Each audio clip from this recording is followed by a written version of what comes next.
Hi, my name is Pastor Jerry Ingalls from First Baptist Church in Newcastle, Indiana, and we are on a journey together of studying the Bible, one chapter at a time.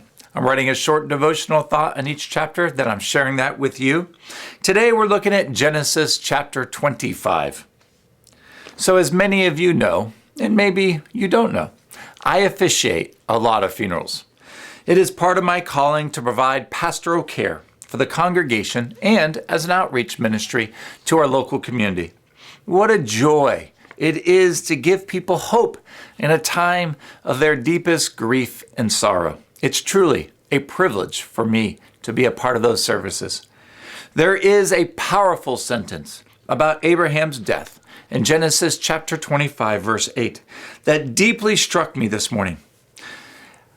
And it struck me so deeply because as I wrote this devotion, I was preparing to do a funeral for one of our senior saints who had gone home to be with the Lord.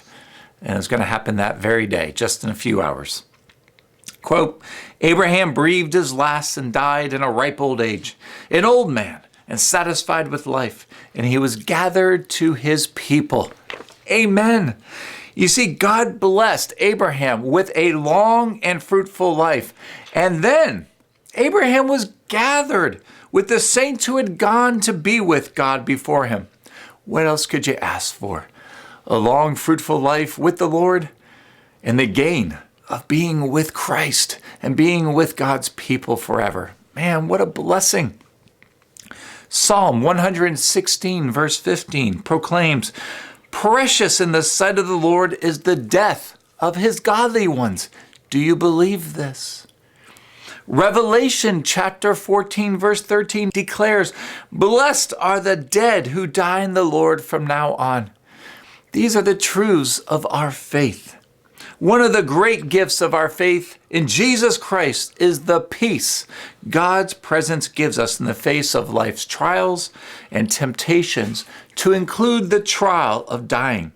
And as we or our loved ones face death, the Lord has not only given us a heavenly peace, but also a certain assurance that we will join with Jesus in his resurrection. Amen. That the death of this body does not have the final word, as Jesus promised in John chapter 11, verses 25 to 26.